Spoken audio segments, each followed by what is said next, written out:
နေ့2380ခုကစောလာဇာနေရင်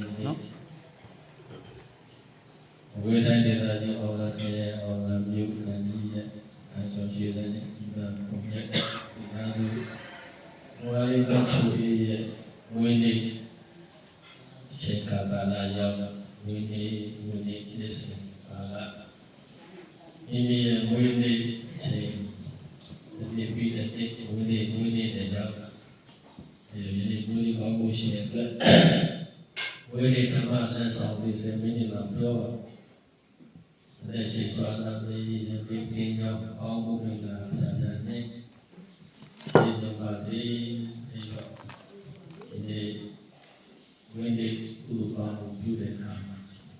အင်္ဂါစာစာလူရန်ဝေအာဝတ္ထုစုစုစက္ကလူတန်းချင်းအဲဒီတရားတော်များနာကြားခြင်းအာယုံမုံစွမ်းစက္ကလူတန်းချင်းကုသိုလ်ပြုပြီးရေစက်ချာများတံပြုပြီးဝိနည်းကုသကောင်းမှုပြုပြီးတော့ဒီဝိနည်းကုသိုလ်ကောင်းမှုဘုရားရှင်ကမြတ်ဗုဒ္ဓသောဘဗုဒ္ဓကိုသောဘဗုဒ္ဓနဲ့ပတ်သက်ပြီးဟောထားတဲ့တရားလေးတစ်ခုရှိအဲဒီတရားလေးကိုစာဆုံးဟောမှာအဲ့ဒီမှာသောဘဗုဒ္ဓကြီးဘုရားထံကတရားနာတာလို့ဝါဒနာဖြစ်သွားတဲ့အချိန်တရားမင်းကြီးနဲ့တွေ့တဲ့အခါလေးတရားမင်းကလည်းဘုရားကဆင်းပြီးတော့ဘုရားဗုဒ္ဓကိုပြောတဲ့စကားလေးကကတော့ဖွင့်လို့ကောင်းတာသောဘဗုဒ္ဓတော်မနောကနရိတောမနောကဝရကောအဟံတေအပရိယန္တနန္တတမိဘုဒ္ဓောနာဘုဒ္ဓောဓမ္မောနာဓမ္မောသံဃောနာသံဃောတိဝရိဟိသောဘတရားမင်းကြီးကသောဘဗုဒ္ဓပြောတဲ့စကားသောဘဗုဒ္ဓဆိုတာကဟိုအာနာမှာသောဘဗုဒ္ဓတရားရှိအာဂိမေမျိုးရှင်ရှင်ကြီးသောဘဗုဒ္ဓလည်းရှိဒါကအဲဒီဝိသီမျိုးကိုလူပါရဲ့အဲဒီမှာလေးစင်နေတာနောက်စားပြီးအာနာကိုပါလဲဒုလာယောဂကြီးဆွဲနေတဲ့ဆေးရသောဘဗုဒ္ဓအကြောင်းလေးအဲလိုလူစင်းရတာအနာဘောပါလေယောဂဝေဒနာဒီလာယောဂကြီးဆွဲဒီလာယောဂဆွဲတာတော့သူအတိတ်ဇာတ်ရှိတယ်ပေါ့အတိတ်ကဇာတ်ရှိခဲ့တာဒီလိုဖြစ်ရတာအန္တရာကြီးဆိုတာလောကနဲ့ကြောက်စရာကောင်းတယ်တရားခြေကြီးဆိုတော့ကိုဘွားကအရင်ပြည့်နေတဲ့အချိန်ခုနကပထမနေ့ပြုခဲ့ပြီးတာတွေကလည်းလောကဝေကယူစရာကောင်းဒီလူနာယောဂတဲ့ဒီဘုဒ္ဓိဘွားတော့ရှင်ပြီးဖြစ်ခဲ့ရှင်ပြီးဖြစ်တဲ့နိုင်ငံလေးကိုခုနကဇန္နာလေးစီချဲတဲ့စင်ကြီးစီးပြီးတော့ခန္ဓာနာနာနောက်ကနေနေမလာတဲ့နေတဲ့ချိန်ဣစိကဗုဒ္ဓတပါးတွေ့အဲဒီဣစိကဗုဒ္ဓဒီမိသားတွေကသူ့ကိုမကြည့်ပဲနဲ့သူ့ကိုလေးမထားပဲနဲ့ဣစိကဗုဒ္ဓရှင်စံကြီးကိုဝိုင်းပြီးတော့ကြည်ညိုကြလေးစားကြအဲဒီမှာသူကဖေရဲတိုင်းပြည်ကိုဆိုတဲ့ရှင်ကြီးအားကိုလေးစားရမှာပဲနဲ့ဒီအပိနေနဲ့ကောင်းစားနေတဲ့ရောဘုကပြန်လာဆိုဒဝိနဲ့တွေ့တာဗဇက်ကစောပါအဲ့ဒီကောင်းကိုခိုင်းတယ်ကြောက်စရာကောင်းတာသူ့ရဲ့ဒီကြောင်းလေးကိုအဲအကြောင်းကိုသူကဒီကုလိုလောကရတဲ့ဘဝမျိုးကဒီတရားနဲ့တက်ကြတာလည်းသူ့အကြောင်းရှိတာပါရမီဖြည့်လာတော့တရားတော်ပြန်နေကြဆိုရင်လူရင်းကအဲ့မှာတရားတော်ပြန်နေကြလို့ဘာရမဖြစ်လို့ပြန်လာမှာတရားမြင့်ကြီးကသောဘဗုဒ္ဓတော်မလောတာတရိကောမလောတာဝရကောအန္တိအပိယနာတနရတမိဘုရောနာဘုရောဓမ္မောနာဓမ္မောသံဃောနာသံဃောတိပရိသောဘဗုဒ္ဓနေဟာစင်ရနွမ်းပါတောင်းစားနေရတဲ့ဘဝလူစင်ရဲ့သူရာတွေနဲ့ရှင်ကြည့်မယ်ဆိုလို့ရှိရင်သူရာတွေကမှဝါရလာနေရထိုင်နာစားတော့တာဘဝအခြေအနေတွေကိုအိုးကိုရိမ့်နဲ့ဒီသားလေးနေရထိုင်ရလူလောကရဲ့သူများတွေအစစမ်းမြင့်မြင့်သွားကြတာနေမှာ အဲ့ဒီလိုလည်းစဉ်းစားနေနေမနေနိုင်ဘူးအောက်တိုင်းကြတာတော့လည်းအောက်တိုင်းကြတာနောက်ပြီးတော့ဘုရားလေးပါဆိုလို့ရှိရင်ဒီနဲ့အားနဲ့ဒီနဲ့ဒီဘဝမှာဆွေမျိုးလေးနဲ့ဆံရံတွေနဲ့ပေါင်းတွေပေါ်တွေနဲ့နေမှာဆွေမရှိမျိုးမရှိပေါင်းဘောမရှိမိဘနဲ့တယောက်တည်းအထီးတန်းကောင်ကျွဲ့နေနမွဲလဲလဲပြီးတော့တောင်းဆနေရတယ်သူရင်းက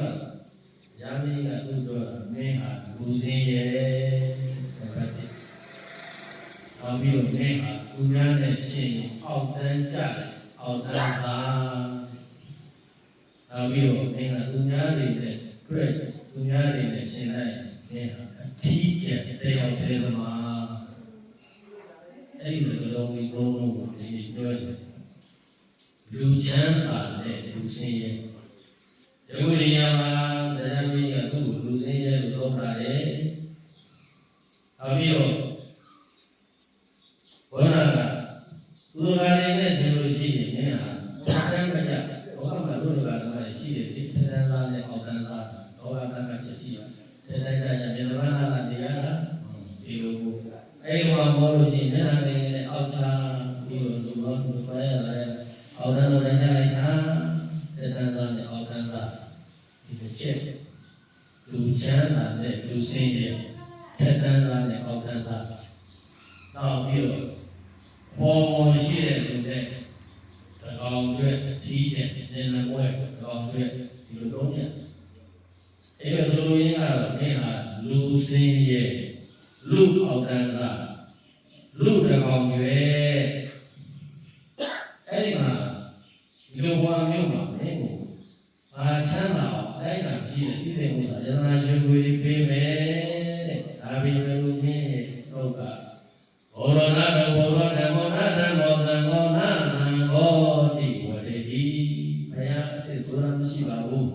တရားအစစ်ဆိုတာမရှိပါဘူးသံဃာအစစ်ဆိုတာမရှိပါဘူးဘုရားတရားနာယနာသုံးပါဘူးဘုရားကိုဘုရားမဟုတ်တရားကိုတရားမဟုတ်သံဃာကိုသံဃာမဟုတ်ဒီစကားကိုတော့ကပြောရမယ်ဒီတရားမင်းကပြောအတိုင်းကရှိတဲ့စီစဉ်ဥဒ္ဒါယနာရှင်ကိုမမောတော့ဘေးပဲတရားကပြောအဲ့ဒီမှာသောဘုရားကနာရောဂါတွေလည်းပါဘူးအာမဘုဘုရားပြင်ကြည့်မယ်ဆိုရင်တော့လက်ခံပါဘောသူကဘာဖြစ်လို့လက်မခံလဲသောတာပန်ဖြစ်လို့လက်မခံတာလူရင်းကသောတာပန်ဖြစ်ပြီးလက်မခံဘုရုဇဉ်ဆိုရင်တော့စိတ်ကကြိုင်တော့မှာပဲဒီစီစဉ်ဥစ္စာတရားနာရှုတွေတော့အများကြီးပြေးမယ်ဆိုရင်ဒါကဘုရားမဟုတ်ဘူးတရားမဟုတ်ဘူးသံဃာမဟုတ်ဘူးဒီလိုပြောရတာဒီပါပဲနာမလို့ဒီလိုဖြစ်အဲ့ဒီတော့သူကဘာဖြစ်လို့လဲမခံတယ်ဘောဓဘာဖြစ်တယ်အဲ့ဒီဘောဓဘာဖြစ်တော့အဲ့ဒီမှာရန်လေခြေပထားတဲ့ဒီပြောချင်ဘုရားကလည်းလောကမှာလူချမ်းသာတဲ့လူစင်းရဲ့ဘလို့ပဲတယ်လေအဲ့ဆိုဘုရားကအဲ့မှာယန္တာဧဒီလနာအထေဒီယပုရိသတဝါအာနလေဘောဒီနာအာမောကတတစီဝိဒံစသဖြင့်ဟောတာရှိပြရဟောတာလူရင်းကပြောကြတာကတော့လူချမ်းသာတဲ့လူစင်းရဲဆိုတာတဲ့ဒီလိုဘုရားကလည်းလောကကသတ်မှတ်တော့ဒီစိဝရယနာရှင်ဒီလိုက်ဒီချမ်းဒီပါးဒီပြည့်စုံတယ်အာချမ်းသာတဲ့ဘဝလူချမ်းသာကြီးအဲ့ဒီဘလောက်ပဲချမ်းသာနေဘုရားကလည်းတကယ်ပဲကြည်နေနေကြတော့ဒီချမ်းသာစာတကယ်မဟုတ်အဲ့ဒါချမ်းသာစိတ်မဟုတ်လူချမ်းသာစိတ်မဟုတ်အာဒီဘုရားကလူပြောကြတယ်လို့လေဒီစိဝရယနာရှင်ဆိုတာယခုဘလောက်ပဲချမ်းသာနေနေတဲ့ဘောရဆုံးဘာတော့ပစ္စည်းတွေကဆုံးရှုံးသွားတော့အာတတိဆိုတာဘောရတာကမတိချတဲ့ကိစ္စဆိုလိုရင်ကလူချမ်းသာအစစ်မှန်ဒီရသော်တရားကသရာသီလသုဒ္ဓစာရပိညာဟိဥရဘာအဲ့ဒီဥစ္စာခေါ်မှာရှိသူဒီလာနဲ့လူချမ်းသာစစ်တဲ့ဒါသိရအာမဒီသူတော်ဥစ္စာခေါ်မှာရှိပါလားသူတော်ဥစ္စာခေါ်မှာဒီဘဝရဲကွာရဲပါအောင်ကယူနိုင်ပြီလားအဲ့ဒါဆိုရင်လူချမ်းသာရှင်းဝင်တယ်အဲ့ဒါမှမရှိသေးဘူးဆိုရင်လူချမ်းသာဆင်းရဲတဲ့ဘောမဟုတ်ဘူးဒီလိုပဲဒါကိုသောဘဗုဒ္ဓနာယောဂတဲ့ကြီးကသူ့မှာ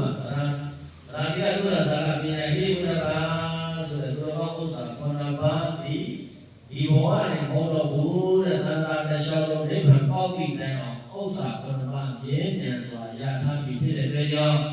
တရားနဲ့ငါဟာလူစင်းရဲမဟုတ်ဘူးတဲ့တရားငါ့ကိုလူစင်းရဲလို့ထင်နေတာ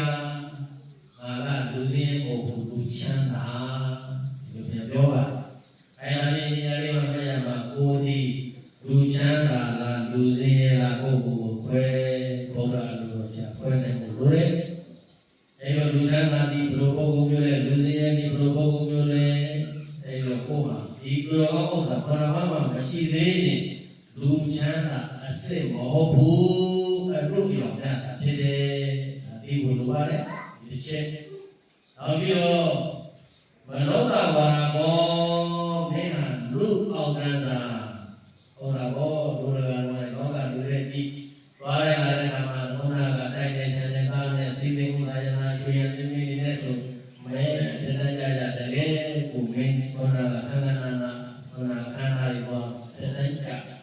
ဒီလိုရတယ်သွားရတာမျက်နှာနဲ့အောက်တန်းကြအောက်တန်းစားတဏ္ဍစားနဲ့အောက်တန်းစားလောကတူတတ်တယ်အဲ့ဒါကိုဒီလောကဘုရားကြီးဟာအောက်တန်းစားလို့တရားမြတ်ကပြောတော့အောက်တန်းစားမဟုတ်ဘူးကွာအောက်တန်းနဲ့တဏ္ဍဆိုတော့ဘာခွဲတာလဲဆိုတို့ရကဓမ္မတွေကြီးလူဘဝ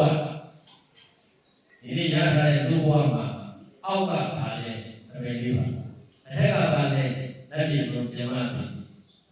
အဲ့တော့ကိုကလူဘဝကနေပြီးတော့အပေလေးပါသွားနိုင်တယ်လားသွားနိုင်တယ်ဘုရားကစဉ်းစားရ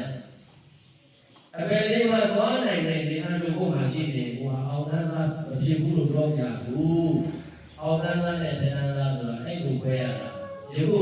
သောဘဘုရားကြီးကတရားမင်းသင်္ကန်းကအောက်တန်းစားလို့ထင်နေတာငါအောက်တန်းစားကိုအောက်တန်းမသွားတော့ဘူးတဲ့ငါဘယ်တော့မှတရေမကြတော့ဘူးသိချကြည့်ပြီငါဘယ်တော့မှပြိဿံမဖြစ်တော့ဘူးတဲ့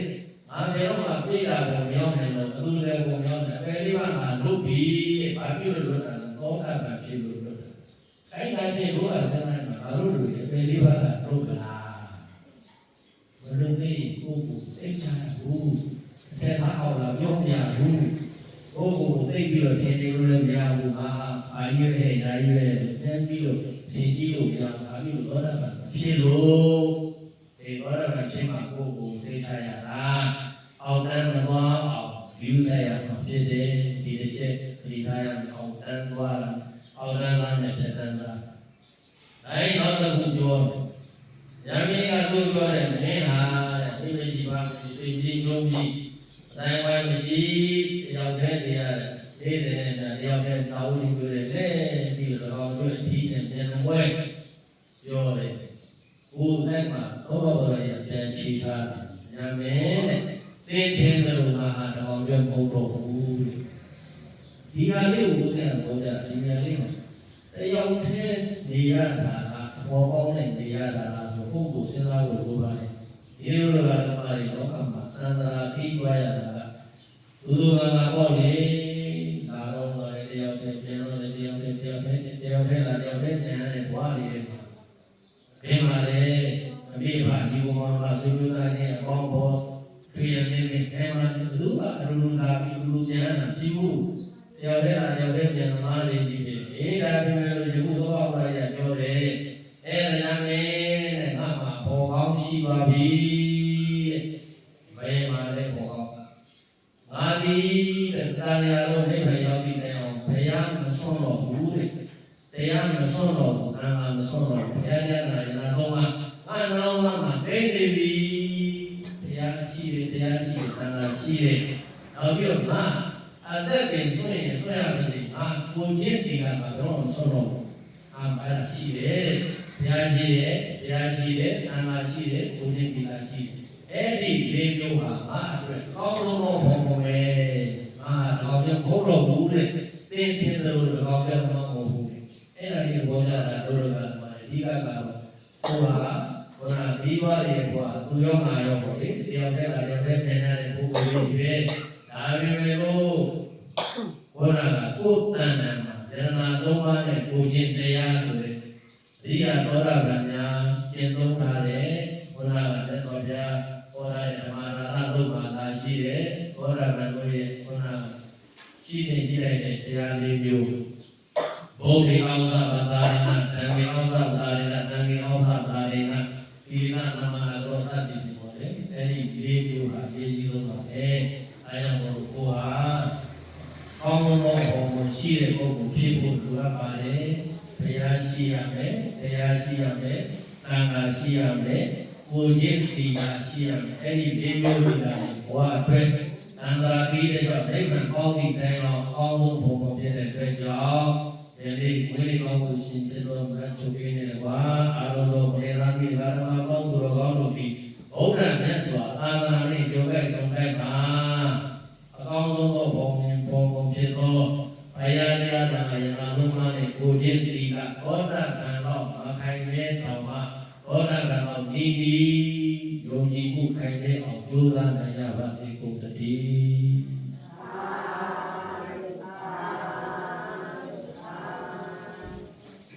ခိုင်ရစေချာ